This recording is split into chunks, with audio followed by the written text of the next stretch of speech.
What's good, everyone? Matt here from UK Nets Fans, and I'm joined by Aidan McConaughey and Cammy Anderson for another episode of BK to UK, the British Brooklyn Nets podcast. On today's episode, we'll be discussing the growing pains that the Nets have been going through in this new Big Free era, as well as a couple of other bits and bobs that have been going on this week. Make sure you're following us on Twitter and Instagram at UK Nets Fans, and the pod itself on Twitter at BK to UK Pod. Also, subscribe to us on YouTube. You can find us by searching UK Nets Fans, and you can watch all our episodes back. With that out of the way, we can get into it. And gents, I hope you've all had a good week. We'll kick off with Kyrie returning from his personal reasons absence. He spoke to the media on Tuesday ahead of the Cavs game for the first time since his prolonged absence. I'm sure you guys have watched it back. What do you guys think of what the man had to say? I mean, I couldn't help but feel sorry for him the whole way, and kind of right near the end, it looked like he was about to burst into tears. I felt the exact same. It was, you could really tell that he is mentally drained, and he really kind of wasn't in a good place, and kind of, I think he tried to put on a brave face and say, right, I'm going to come out here and kind of speak and stuff like that, but you could tell that it wasn't the Kyrie that we know and love. He just, the kind of way he was slumped over, and just kind of way he was speaking, and just kind of his demeanour wasn't really there for what we kind of expect from Kyrie. And it was a real shame to kind of see him in such a state, to if that's the way you could kind of correctly put it, because yeah, you never want to see anyone like that. And yeah, it really wasn't a nice sight. Yeah, no, 100%. I have to admit, when I watched it, I was worried about Kyrie. He just looked so uncomfortable there. Just the way kind of YouTube worked as well. It had on the recommended video, so it kind of automatically plays the next video. It had his video from training camp straight after. And just I watched it, and just the sheer kind of difference in his mannerisms and his mood compared to that, you just know that something serious has happened there. Obviously, you can speculate as much as you want with kind of family and personal issues that could be behind this. But at the end of the day, it did look like he was kind of just not mentally well. It was the one point when Kristen Winfield asked him, he just basically said, "Are you okay mentally?" He's like, "We just want to make sure you're okay." And he just nodded. And I mean, he did look okay. I mean, when you watch the games back this week, he did look like his usual self, which just shows you it's like he can turn it on and he can just be that star basketball player. But yeah, he looked really uncomfortable in that interview, and I hope he feels better soon, because it was really tough to watch. Yeah, I mean, even just his body language, where you could tell it's sort of on a Zoom call, because he's kind of just sort of chin on his hands, just kind of leaning forward. He just looked like, really, like you say, like just really uncomfortable and just shattered, sort of drained physically, emotionally, mentally. Just sort of, I've pulled out a couple of things that he did say, just for anyone that's not seen it, the full thing. He said the reason for his absence was just a lot of family and personal stuff going on, so I just want to leave it at that. I think it's a nice sort of,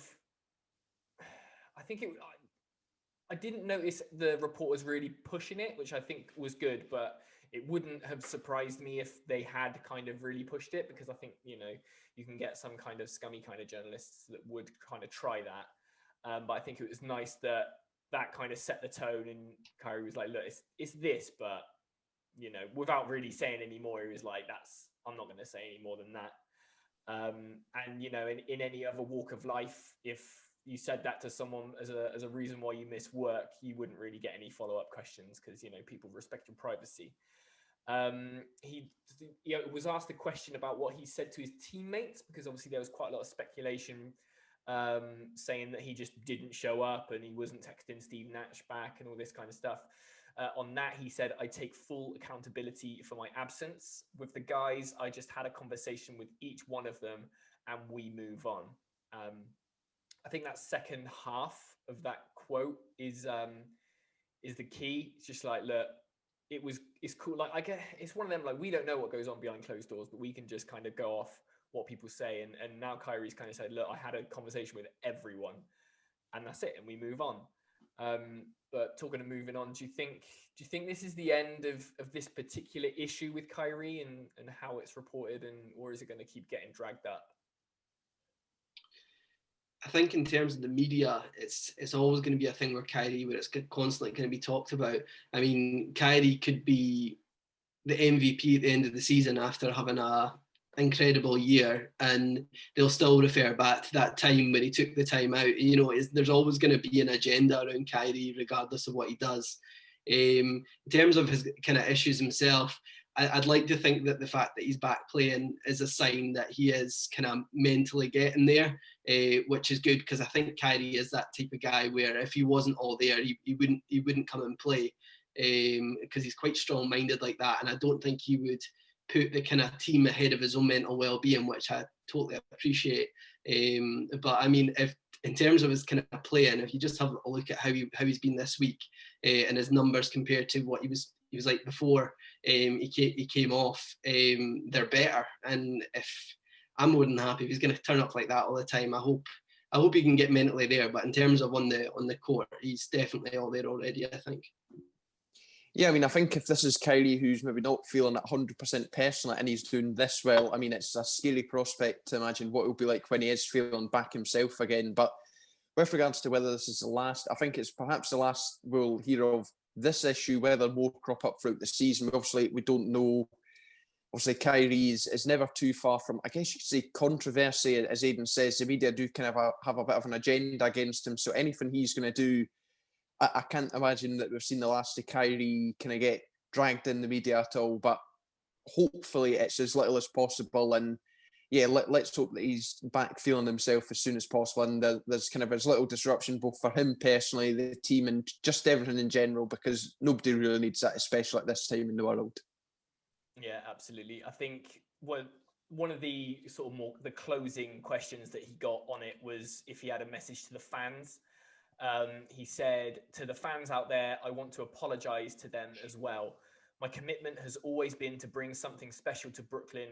It wasn't just a championship. It was unity, equality, and just bigger things than the game itself." So I think that kind of perfectly encapsulates the whole situation. I think just like he's a deep bloke who, you know, I think kind of takes the weight of the world on his shoulders, I think, as well. So obviously we've all seen the kind of philanthropy that he's done and all the good causes that he's supported, as well as trying to sort of, you know, have all the media scrutiny of being one of the best players in the league. And I think that just all got on top of him. But it sounds like he's had the support around him to kind of say, you know, you're just a guy. You're just a human, just like you and me.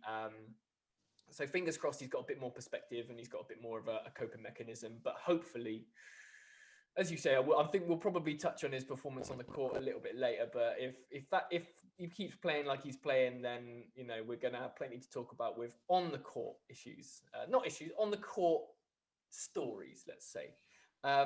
But talking on the court, we've had, you know, a couple of games with the big three working together. It's been a little bit rocky, a little bit bumpy, but you know, what has stood out to you guys with how scary hours, as it's been dubbed in Nets world, has been shaping up? Yeah, I mean, I think it certainly looked really promising, even if the results on the court maybe haven't been quite what we wanted them to be in the past week or so. I think there's been a lot to kind of like. Obviously, they've been trying to do this all on the fly. They've probably not had much time to train with one another. And also, have had Kyrie coming back. We've had KD out for load management. So there's not really been much time for them all to play together. And in a game that they did all play together, the first of the doubleheader against the Cavs, I mean, they basically all played for near enough an hour. And I mean, I think near the end of that, you could tell they were really struggling. Obviously, that's not something sustainable, but something that is certainly sustainable is the way that I think Steve Nash has managed them thus far. And that is typically, he'll start with all three of them, and then one will come off, there'll be two on, and then there'll kind of be a wee bit of rotation like that. And I mean, I think that works fine. And then when we obviously need to bring all three on, we do it, and it tends to work. It's more than anything, I think it's the kind of second unit that let us down when this trio aren't on the court. But I mean, for the first few games, results aside, I think there's a lot to certainly be excited about. And I think as the weeks go on, they're only going to get better and even scarier. So yeah, watch out NBA.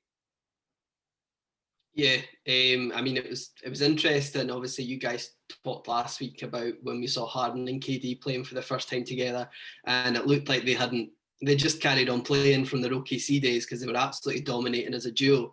In terms of the kind of big three playing together, I knew it wasn't going to be immediate with adding Kyrie into the equation. Obviously, I think the thing that I was looking at mainly was the backcourt. And obviously the way Kyrie and Harden were going to gel as a duo. I mean, you can put KD in any situation, you know he's going to dominate. But as a backcourt, Kyrie and Harden, I was just really intrigued as to see how they would get on together. And I could see that there's definitely some gelling that's required there, especially with kind of ball handling duties, things like assists and things. I think at times Kyrie kind of carried on so much from when he started the season that he was taking a lot of shots where he potentially could have passed, which is just, it will come eventually. It's just once they figure out their duties, and obviously KD is going to carry on being KD, I think they'll eventually manage to form that trio in the kind of minutes that they're looking for. But from what we saw, I mean, I was delighted with it. I mean, you can look at it in terms of the stats as a kind of casual fan. You can just read the box scores and go, oh, it didn't look as good as people thought it would be. But from actually watching the games, you can just tell that these guys are going to dominate for a long time. And they're just so individually talented that I just don't think it couldn't not work, if you see what I mean, that they're that good that it has to work, basically. Yeah, I think a lot of people have been saying that, great players find a way to make it work. And I think that's going to be the case for this next team.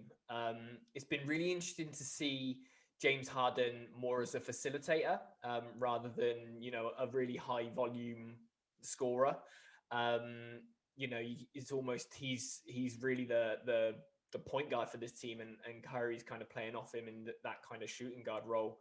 So that's going to be really, really interesting. But yeah, I think, I think at any one point in a Brooklyn Nets game, there needs to be two of the big three and Joe Harris on the floor at any one time. Because then I think, that's almost instant offense. And then you can surround them with defense or whatever it may be. But yeah, I think it's a very, very positive time to be a Nets fan with these guys. And I keep saying it's just a nice problem to have for Steve Nash, is trying to figure out how to fit these pieces together. Nash's playing days, he was an offensive genius. So it's going to be, I'm sure it'll come. I've said that, give them 10 or 15 games to really get their groove, find their form, find their chemistry. And yeah, it's going to be over. I do think they're all playing too many minutes. We touched on it in that kind of Cavs series. But I think in this week, Harden's averaged 41 minutes a game, KD's averaged 40, and Kyrie's averaged 38 and a half. So that is worrying. It's not sustainable. I think, like you say, it kind of speaks to that second unit just not being good enough, or the drop off just being too much. However, KD did get Player of the Week this week, so that he was 3-0 in the week that he won Player of the Week. Averaged 34 points, 5.3 rebounds, 8 assists in 35 minutes with ridiculous efficiency. How does a man drop 30 points every game but make it look so effortless? Yeah, you're 100%. He does make it look effortless. I think Sarah Kustok summed it up really well. I can't remember what game it was, but she said that KD had a quiet 30 points, which sounds absolutely crazy, but it was true. It's just, I think when you expect so much from a player and they're maybe not doing the flashy things like your kind of your crossovers and your flashy dunks, you sometimes miss how efficient they actually are. And KD, for me, he's just incredible. I mean, you do expect it to go in every time he takes a shot. Even though it's times it doesn't look like it should go down, he just manages to find that space. And it's an absolute pleasure to watch him. I just think if you go back to how long we actually had to wait to watch KD play, and there was a lot of frustration at times, like having to wait, is more kind of impatience, but it was completely worth the wait. And I just think we're so lucky to get a player like that when obviously we gave up so much for Harden. The Clippers gave up so much for Kawhi. Kind of all these teams are giving up their kind of future 4 players, but we've got KD in free agency, which says so much about KD as a person. It says so much about the Nets as an organisation. But yeah, he just blows my mind every time he steps in the court.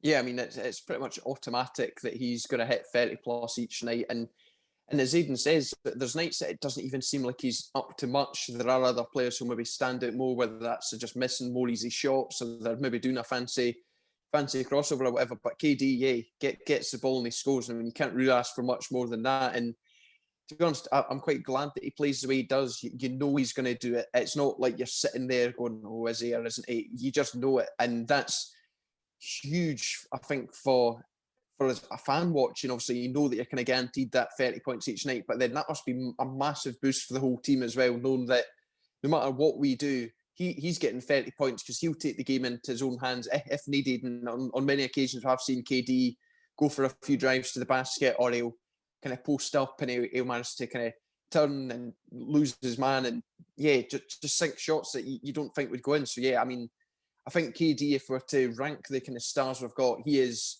above both Harden and Kyrie, maybe by several levels. He is that good. And yeah, anyone that had doubts about him was certainly wrong, because KD, as I've said so many times, he is back. And I still don't think he's even fully back yet. I think there's still a little bit where he's going to get a wee bit better. He's still kind of finding his groove. So yeah, I mean, yeah, what more can you say? Absolutely fantastic.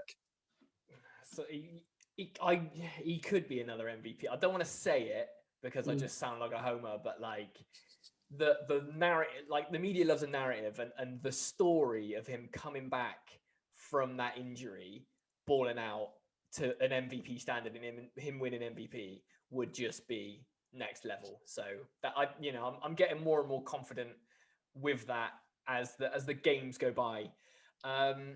But that's as the big three coming together to form a new team is starting to gel.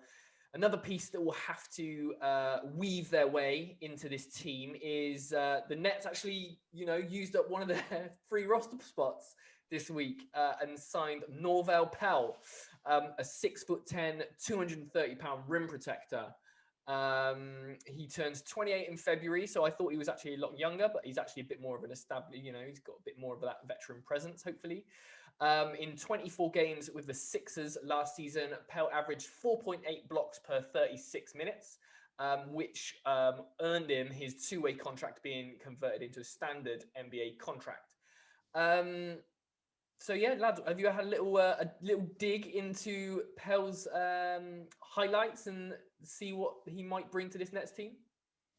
I mean, I can't claim to know much about Pelle as a player. I did kind of a wee kind of nosy and did see that in his high school career he was the number 1 ranked centre. Obviously, he's not quite turned into that player, but as you say, Matt, he's 27, just about to turn 28. So whilst time maybe is running out, there is still a little bit of time for him to maybe live up to that potential. He was a former Taiwanese League All-Star. So, I mean, that says all you need to know about that. Obviously, a MVP caliber player in the making, clearly. But, yeah, I mean, I think looking at it, it fills a position in need, obviously. He's got NBA experience. He's got a vast experience of playing all around the world. He's played in Italy, Taiwan. I believe he's played in China and I think even Israel. So yeah, he certainly has a lot of different experiences that he can bring to this team, because I think whilst he's maybe not going to be the flashiest of players and probably won't be the starter, having that kind of experience and know-how from different areas, that can be just as valuable in some cases, especially for a kind of role player, which I'd imagine he will be. Yeah, I mean, I'll make my decision on this one once I see him on the court and he's played a good few games. Because personally, I did feel slightly underwhelmed when it got announced. I think that was down to the fact that I've seen Sean Marks do some really interesting decisions in the past, where he's maybe brought in someone like, I'm trying to think of names going back the way, I can't even think of one, like a big man who doesn't usually see much minutes on the floor, and then he maybe brings in like a couple of guards. And I do have this worry in the back of my mind that we've signed Pelle, and then we're gonna maybe bring in a couple of other guards to fill in those spaces. And that honestly, I think I'd cry if we didn't bring in another centre, because I think we were crying out for a veteran big man that's played in the playoffs, and we need someone that's really savvy and just knows the league inside out. I mean, yeah, as you mentioned, Matt, he's 27, 28. He's not played that many minutes in the league, which frightens me. And I just think you're getting a shot blocking big man. He's definitely not going to fill the void that Jarrett Allen's left, not immediately anyway. But there's always that hope that he's going to turn into the next diamond in the rough project, like Joe Harris, Spencer Dinwiddie. But yeah, I think I'll wait to see him on the court. But I do think we desperately need another centre, and I don't think we can rely on even Claxton coming back. I don't think we can rely on that, especially him coming off an injury, being so young. We've still not seen many minutes for Claxton. So I just think we'd still need someone in there who is just someone like a JaVale McGee, as we kind of touched on a few weeks ago, would be absolutely perfect. But yeah, again, it's another big body, and I'm more than happy to get as many players over 6'7" that we can get. Yeah, that's the main thing for me. I think it's that size. He's a big old boy, and I think I've got it here. So in the 2018-19 season, so not the season just gone, the season just before that, he was top 3 in both Defensive Player of the Year and Most Improved Player award voting in the G League. So pinch yourself with G League, but we've, as you quite rightly say, we've had some diamonds in the rough from the G League. And yeah, his stats are quite impressive. He had 13 doubles in that season as well. And there was a stretch where he had 7 double-doubles in a row. And in that 7-game stretch, he had 3 straight games with at least 20 points and 15 rebounds. And 2 of those 3, he had 7 blocks in a game. So if he can translate some of that production into the big leagues, into his probably not very many minutes, with DeAndre Jordan, Jeff Green ahead of him, KD playing 5 at some points in the game, then yeah, I just think he looks like a very aggressive rebounder and rim protector, and that's exactly what we need. And yeah, in Sean Marks we trust, and hopefully it's just another one of these deep scout report people that we can actually do something with. But you're quite right, Aidan. Time will tell. So that's the news from this week. The Nets had a busy week, in terms of games. We started off with a win against the Bucks. We won 125 to 123. Nets, after having a really, really good shooting night, Joe Harris and KD coming up clutch in that fourth quarter, hitting some big shots, which will remedy the jokes going back round of KD and Kyrie missing some late game opportunities to see the Nets win. Harden with another 34-point, 12 assist game. What did you guys think of the Bucks win? Yeah, for me, I mean, it was the best game of the season so far in terms of entertainment value. Person who stood out for me actually was DeAndre Jordan. I mean, you can slag DeAndre, but when one of your players plays well, you've got to give them their due. And I felt that was his best game in a long time. In terms of our starters, they were all in double figures. And you've got to think, playing against the Bucks without Kyrie and without Spencer, and we're getting that win. And at times I felt it could have been a more convincing win for the Nets. It's good to see, because obviously these are going to be the teams that we're probably going to have to go through if we want to win it all. In terms of the Bucks, I think they've definitely got a bit of work to do. I think that not getting Bogdanovic in that trade is probably going to affect them quite a lot. I think Brook Lopez took far too many threes than he should have been taking. It just shows that they don't have a whole lot of shooting on that team. So yeah, I think it's positive for us to see that we can match up with the best teams in the Eastern Conference.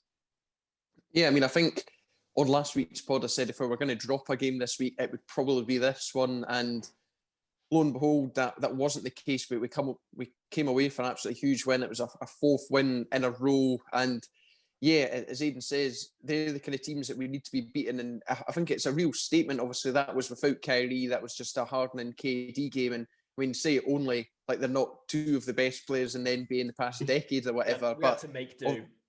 Like, obviously, having Kyrie there would have made things a little easier. But yeah, I mean, I think, as Aidan says, all the starters were really good. KD and Harden both were 30-plus points. And Yeah, I mean, I think the win could have maybe been a bit more convincing than it ultimately was come the end. But yeah, I mean, you're going to take that all day long. But unfortunately, as we'll get on to, we weren't kind of able to play like that for the rest of the week. Yeah, it's a funny one. As you say, really, really good performances from James Harden and KD. But we only had 15 points off the bench that game, which is crazy. So the second unit definitely need to put a shift in. You alluded rightly to, the Bucks only shot 29% from free. So if they're going to keep shooting and they're not going to give them, then I suppose you give them that. But it's a bit of a strange one. I don't know if you guys have noticed a pattern this season where we beat the teams that we should be the toughest test, and then we whoopsie on the teams that we don't. So we've had great wins against Boston and Philly and now the Bucks, but then we'll lose to the Wizards and the Hawks, and obviously what we'll get onto just in a second is the Cavs. So I'm not sure if what that says about this team. Maybe it's that against the teams that they're less afraid of, maybe they're going to be a bit more experimental potentially, and they're really going to dial in when it comes to the teams that they're potentially going to be playoff series against on the way to that Eastern Conference final. But I thought that was just an interesting little nugget. I don't think there's any more getting around it, lads. Unfortunately, we're going to have to talk about the double L's from our visit to Cleveland. Some were dubbing it the Jarrett Allen revenge game. But the first game was a double overtime thriller to start off this little mini series. KD dropping 38, Kyrie dropping 37. So they put up big numbers, another triple double from Harden with 21, 12, and 10.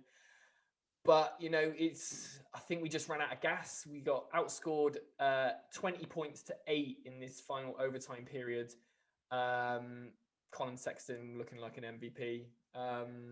What did you guys make of that first shocking loss to the lowly Cavaliers?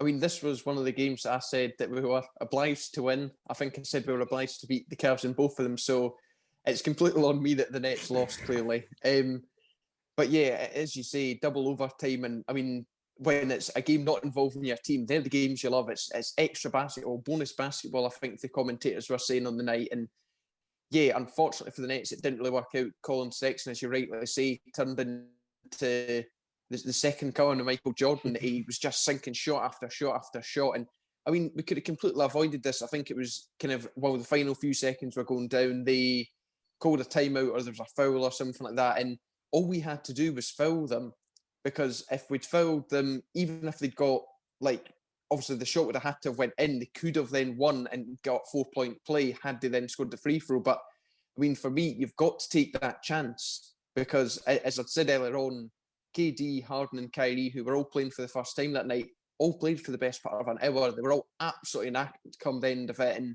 I mean, the rest of the team didn't really help. It was very much a kind of star-focused game from us. But yeah, I mean, to take it into double overtime, obviously, like, all right, okay, we'll maybe sneak this or it'll be another close one. But yeah, the way that we kind of collapsed, I think it was just a case of we'd completely run out of gas. Yeah, I mean, just kind of going on from your point that you made, Matt, obviously about us kind of winning against the good teams, losing against the bad teams. I actually think that the kind of games that we've lost, that has a lot to the fact that teams are rising to the occasion when they play against the Nets. I think Paul from our Discord, he made a really good point. He said the Nets are now every team's cup final, and it is like that. I mean, you saw how much it meant to the Cavs at the end there, and the way they were going on about it on social media, it was like they won the chip. But yeah, just because we've got 3 of the league's best players doesn't make us immune from silly losses, especially this early on with the new team. I mean, yeah, Colin Sexton, is he ever going to have a shooting night like that again? It does happen. I mean, we've seen the Nets win games like that in the past. I think in kind of recent years, Spencer Dinwiddie against Houston, and they were absolutely shocked because everything he was shooting was going in. And it does kind of sometimes happen where shots aren't going down for you and they're going down for the other team. And it's just one of these things. I wasn't overly concerned with it in terms of the way the Nets played at times. I mean, defensively, they were poor. But I mean, yeah, the Cavs were just playing the best basketball they're probably going to play this season. And yeah, I think they just need to learn to gel more and learn from their mistakes, as Cammy rightly said. That why they didn't foul, I do not have a clue, because they done it last night and won the game because of that reason. And it's like, why is that not triggering for some of the guys? But yeah, it's going to come eventually.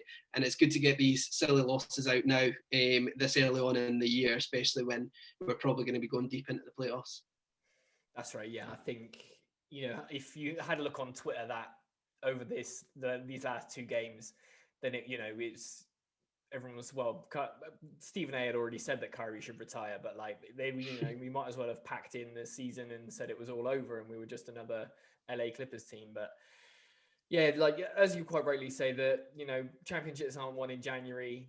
It's a team that's brand new together, so it sucks, and you should have really found a way to win, especially because some aspects of it were super avoidable. But yeah, as you say, sometimes you get hot, and these are called banana skin teams and banana skin games for a reason, and this is exactly what we saw.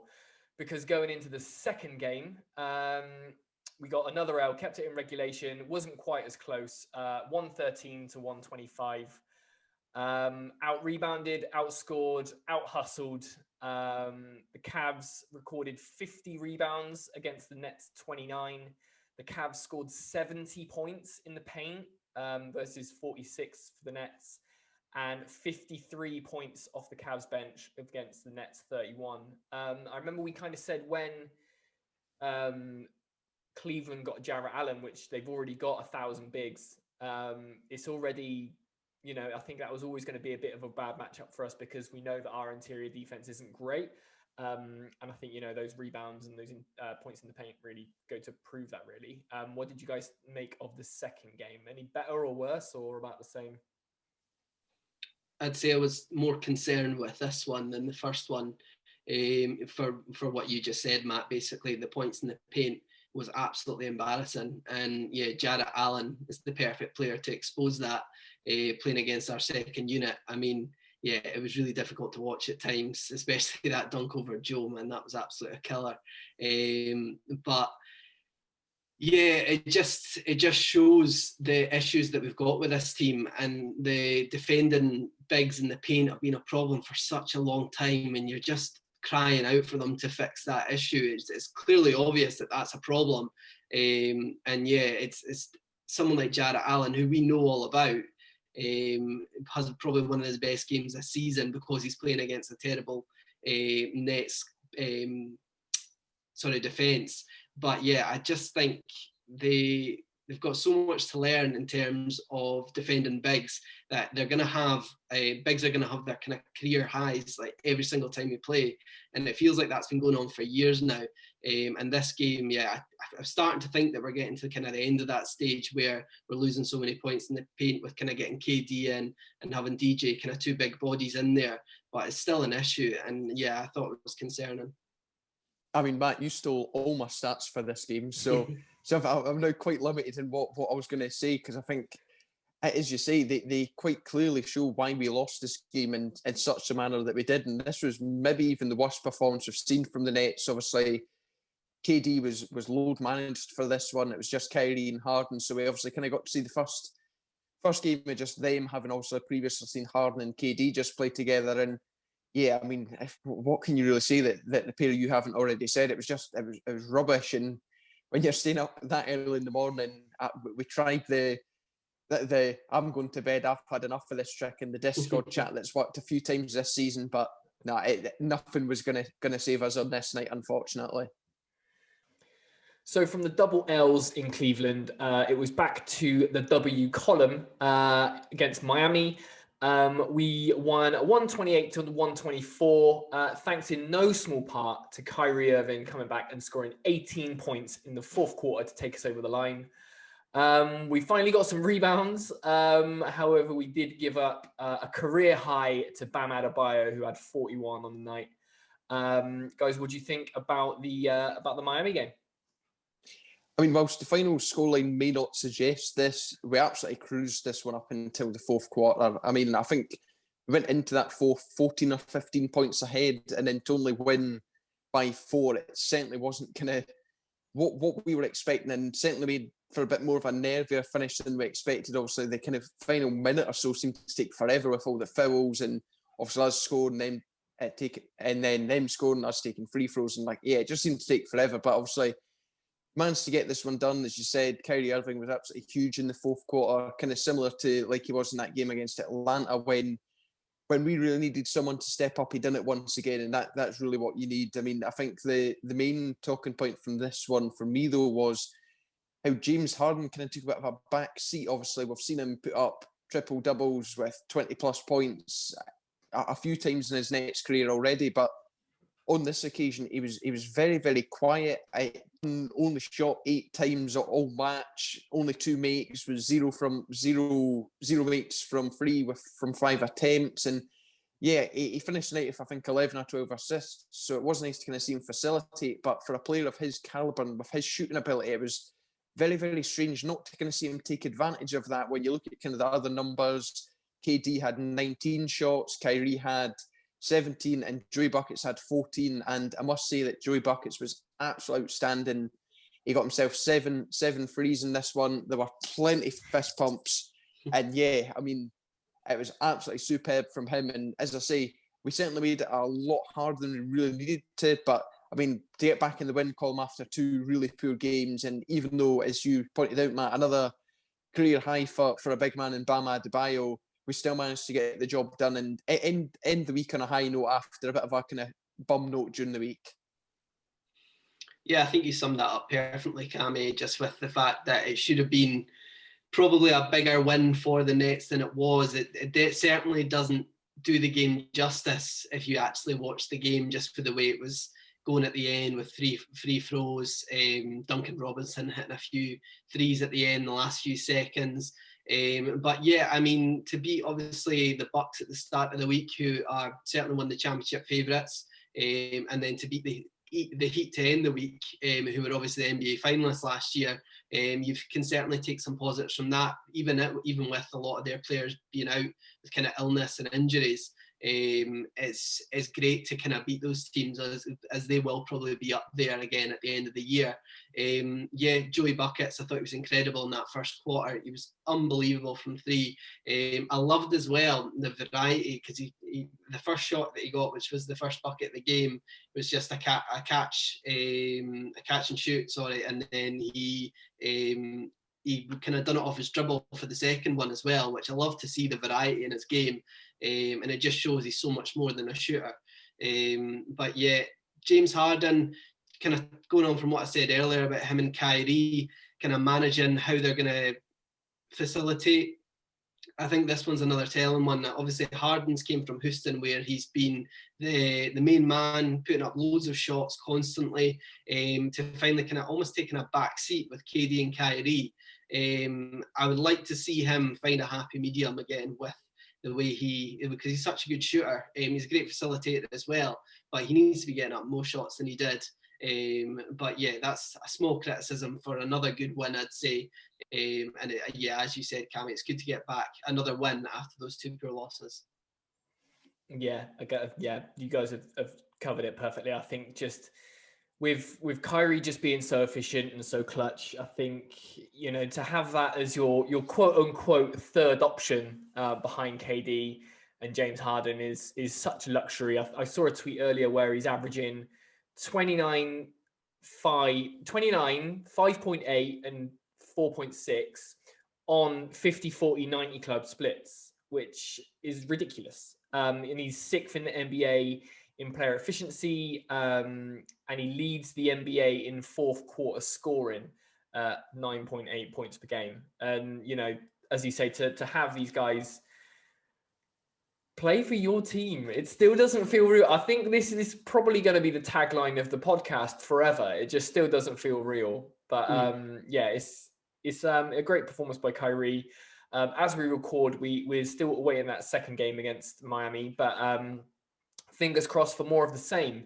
Off air, off camera, off pod, I said to you guys I had a stat of the week, which I'm going to blow your mind with. But I was looking through and just prepping for the pod, and This week, the player with the best 3-point percentage with 63.2%. He's draining 3 attempts at 3 threes off 4.8 attempts. Do you know who it is? Jeff Green. It's Jeff Green. Jeff Green. 34-year-old Uncle Good Jeff numbers. Green is absolutely on fire from free. I don't know if I'm going to be able to pull out a stat of the week every week, but I just thought I'd share that with you. That's, I think he had a bit of beef this week about the contract he's on, I think. But from a Nets point of view, getting that kind of production from a vet minimum guy is absolutely mint. So I thought I'd just share that with you guys. As it stands, so that's our look back at the week that was. The Nets are currently 5th in the East, only 2.5 games back from Philly, who have the 1 seed. We got a 10-8 record, but it feels like we've played the most games in the East. So a bit of downtime, a bit of practice time would be absolutely mint. And yeah, it's just a really, really good time to be a Nets fan. And I think we've got a lot more to show this team. Moving on, we've got a couple of listener questions, which I thought I'd get your guys' take on.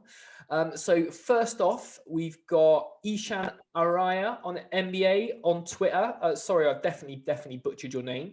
But they say, what would it take this year for you to pull the plug on a Kyrie trade in order to rebuild your bench? What did you guys think of that one? It would take Kyrie requesting a trade. That's the only thing I could actually see. The only reason that they would trade Kyrie, I think, is if he actually wanted to leave, because they're a package. Regardless of what you say, Kyrie and KD are a package.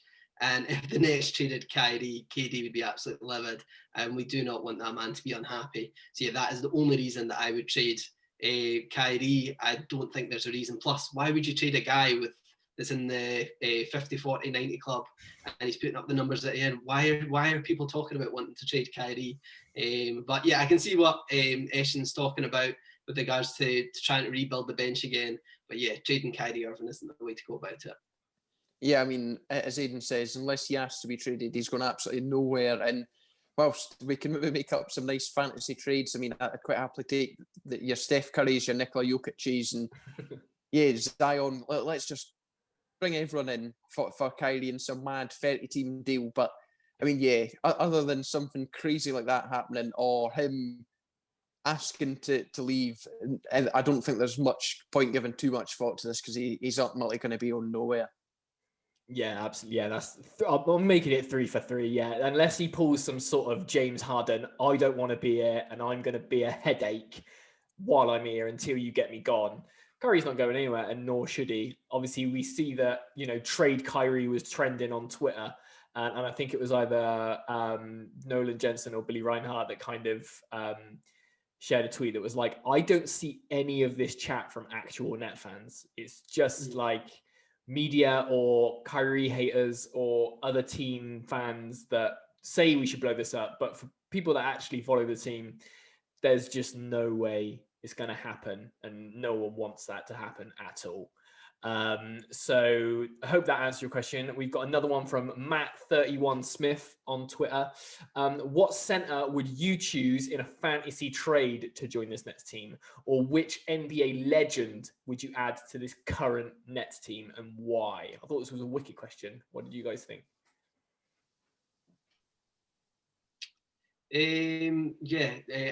I'll give an answer for both. You could easily, if you're for a fantasy trade, you could easily go for the best centre in the league, which is probably Jokic or Embiid. But I'd probably take someone like Miles Turner. I just think someone like him, who's still quite young, and he's probably one of the best defensive centres in the league, is what we need. We go on about it every week, but we would kill for someone like Miles Turner blocking shots in the paint for us. But yeah, let's go for a legend as well. I'd love to get Shaq in his prime playing on this Nets team. But I think the main reason for that is getting back to doing what he does best and get him out of that TNT studio where he's absolutely toxic at the moment. With some of the things he's coming out with, honestly, I never watched that show just because, I don't even think it should be a show anymore, to be honest. But I wonder if Shaq could be okay with DeAndre Jordan starting over him. I mean, for the kind of fantasy trade, I mean, that's exactly what it is. So you're going to want one of the best, whether it's AD, Jokic, and Embiid, or after the performance of the night, even Bam Adebayo, who I think is going to be right up there in the next few years as one of the best in the league, if he's not already considered that. And yeah, same for me, Prime Shaq. And I don't think we'd maybe bring him out the TNT studios now. I think he's maybe a bit past it. And yeah, maybe he is best staying there for now. But if you had the chance to kind of bring back a time machine and get him kind of prime again, yeah, you'd take that all day long. But yeah, I mean, if we were only kind of talking centres, it would have to be Shaq. But then if we kind of expanded that to all positions, I mean, we'd be here all night discussing who we'd want, and yeah, we'd be here forever. Yeah, we'd definitely burn a couple of hours chatting about our all-time team. But for current NBA centers, I went with Rudy Gobert. Like you say, like you would just pick one of the best defensive centers that's available in the league. If it was an absolute fantasy trade, I think he would be a great fit just for that desperate rim protection that we need. I went a little bit old school with my NBA legend. I went with Ben Wallace from that 04 Pistons team, just because he was an absolute unit and he was just a defensive powerhouse. But I also thought Dennis Rodman as well, because we need that rebounding, and that's something that man excelled in. So I thought those two would be quite good. But my preference would be Big Ben Wallace. I think one of my sneaky all-time best players, really. But while we're talking about centers, what do you guys make of the JaVale McGee rumors?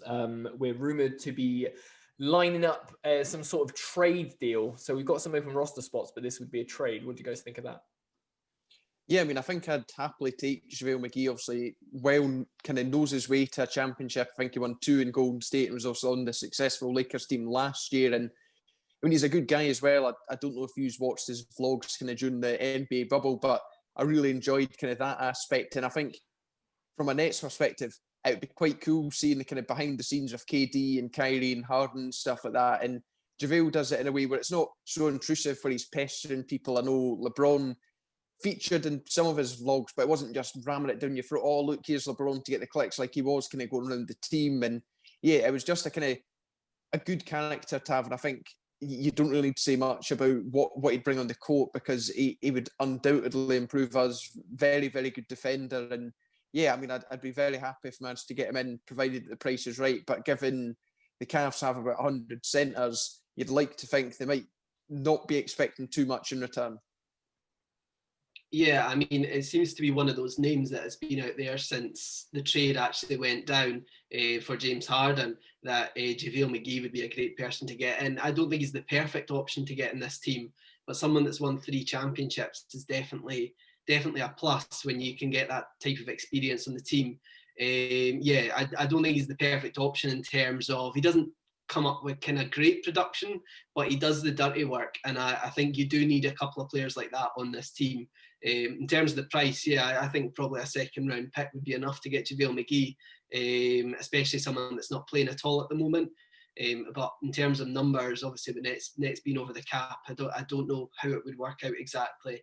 But yeah, I'd love to see someone like him in the team, just for the reasons that we talk about all the time. I think he's good at the rim, he's good defensively, and yeah, we just need as many big man minutes as we can get.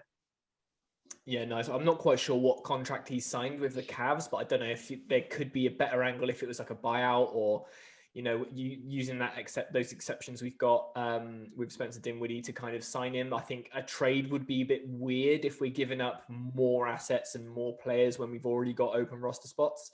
I think the money wise, I think he's on about 4.5, and Spencer's exception is for 5.5. So I think the money works there, but I'm no expert on the buyout market, unfortunately. But yeah, it would be really cool if we can get him for the right price. I think more for the experience, as you kind of say, Aidan. Like, he's won championships recently, and he's won championships with KD. So all that chemistry and experience and all this kind of stuff, I think, is invaluable. And especially if you get him for a decent price, it would be a good shout. Final listener question we got, which I think kind of started off as a bit of a joke on our Discord server. We have Paul and Tyler both on Discord, who in a roundabout way, both, I think, kind of wanted our thoughts on Landry Shamet. What do you guys think of Trae Young's older brother lookalike, and what he's been to this Nets team? Yeah, I think it's a good question, actually, to be honest with you, because it's an interesting talking point. Sham at the moment, I don't know if you remember when we were doing our predictions at the start, I actually said that Sham would be the most improved player, and yeah, he could potentially still win it, but he needs to have a massive turnaround.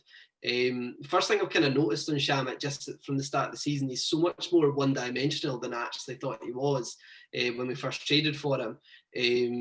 He's evidently obviously not shooting the ball well at the moment, and due to that, because that's the kind of only thing he really does at a good standard when he is shooting well, he's a negative impact on the court because he's not scoring. I mean, I see him as a bit of like an Alan Crabb type figure this year when he was having a shooting woes, and they're really kind of only valuable when they're shooting the ball well. In terms of valuable, you can obviously see that if he was shooting the ball well at the moment, there was a good chance we'd probably still have Jarrett Allen, because they were trying to flip him for a first rounder, and no team would pay a first rounder for Landry Shamet with the way he's been performing so far this year. I mean, hindsight's a wonderful thing, and he's obviously still one of our guys. So I'd love to see him improve and become a respectable role player. But yeah, I think last night was the first time that did he play at all last night? Or did he get cut? I think he got a few minutes. But he certainly had a lessened role to what he's been having before. And yeah, he's just not shooting the ball well at all at the moment. I hope he can turn it around. I mean, when he came in, I think we were all quite excited. Obviously, we knew kind of about his ability from free, but we've not quite seen that. More often than not, he is missing. And kind of looking at some of the stats, he's got the second lowest field goal percentage in the team with 32%. Only Matt's favourite, Chris Joseph, has less, and obviously Joseph's playing a lot less. So, I mean, I guess you could kind of expect that. And then he's also got the third worst effective field goal percentage as well. And on top of that, he's also one of the lowest scorers per game as well. I think it's around about 5 points at the moment. And yeah, you kind of ask, why did we give up what we did? I think it was it the first round pick that we gave up to get him? Like, you do kind of question first round picks, especially given we got rid of tons in that Harden trade, could be kind of valuable to us. And yeah, he's not quite lived up to that kind of value yet. But as Aidan says, you'd like to hope they can turn things around. We have seen some flashes when he's hit shots, but certainly is when he's not shooting well. I mean, you can understand why he is kind of as low down in the rotation as he is at the moment. Yeah, just looking at the game against Miami, he didn't play, which I think is a nice move from Steve Nash. Like, if you're a shooter and your shot's not falling, and we need to get a win, you got to spend some time in street clothes. Unfortunately, it feels like a little bit like a Taurean Prince from last season. He came in from Atlanta, and we were like, oh, he's a great shooter, and he's all this kind of stuff, and he just didn't really produce. So it feels a little bit like TP. But like we've just touched on, it's great that he's not getting as many minutes. Like, we were forced into kind of playing Taurean Prince a lot last year, because the roster just wasn't was absolutely decimated. I'm trying to find, as I talk, which is quite unprofessional, about the guy who we were gonna take with that 19th pick for Landry Shamet, because I think as a rookie he's having a really, really good season, and I saw that going around on Twitter. Sadiq Bey was it? Yeah, Sadiq Bey. So, just like you say, hindsight being a wonderful thing. But yeah, hopefully he's, finds his form. Obviously, he's gone back a bit on that guard rotation with James Harden coming back in. But then obviously we've lost Karras as well, so maybe it evens out. But for a shooter that's finding his shot not falling, it's not a great place to be, unfortunately. But that's all the listener questions. So now all that's left to do is to look ahead to next week now. We're recording on Sunday night. So tomorrow we have another game against Miami. Then it's not another game till Wednesday, where we start a road trip. So Wednesday we're at Atlanta, followed by Friday we're at OKC. And on Sunday night, we're at the Wizards. So all lowly teams that we have previously lost to this season, I believe. What do you guys think? What's your prediction for that next run of games? I mean, I think the last week of predictions has shown that I'm a bit of a jinx, so I'm not going to go into too much detail. Obviously, as I said earlier on, said we were obligated to beat the Cavs. We lost both of them. Said we'd lose to the Bucks and we beat them. So, I mean, going by that logic, I should just say we'll lose all four. But given my luck at the same time, that probably will come true. So, yeah, I mean, as you've already pointed out, we've already played all these teams before, mixed success. We obviously lost to the Wizards and OKC and won one and lost one against the Hawks, and obviously beat the injury ravaged Heat. So I mean, a bit of a mixed bag so far. And yeah, it's difficult to kind of tell. Obviously, a road trip we've had it quite good. We've played a lot of home games this season, or at least it feels that way. A lot of kind of back-to-back home games, and yeah, it'll be interesting to see how we kind of cope with being away from home for so long. But I mean, you'd like to think we should manage to get the better of them. Obviously, when we lost to the Wizards and OKC and the Hawks, it was obviously a wee bit earlier on in the season. Although we're 18 games in, that's actually about a quarter of the way through the season. And that, when I think it was Sarah Kustok pointed it out on the broadcast against the Heat, I actually didn't realise that's how far we were in. So I'd like to think, since we kind of played them in the first handful of games or whatever, we have come on, and now we've got the added firepower of Harden. We should manage to get past a lot of them, but such as the next performances this season, you really can't tell, and I certainly wouldn't like to be placing any bets. But yeah, I'd like to hope that we can at least win two of them and make sure that we finish the week at 500. Yeah, it'll be interesting just purely for what you were saying there, Cammy. Obviously, we played all these teams already, and obviously Atlanta and OKC especially. I think they gave us some really tough games, and I think they're teams that are going to be a lot better this year than fans actually thought they would be.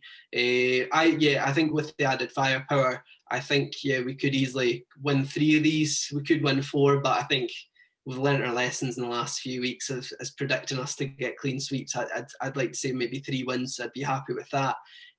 Something to look out for as well. Obviously, we're getting to that deadline with filling those roster spots. Be interesting to see if we could bring in a couple of bodies.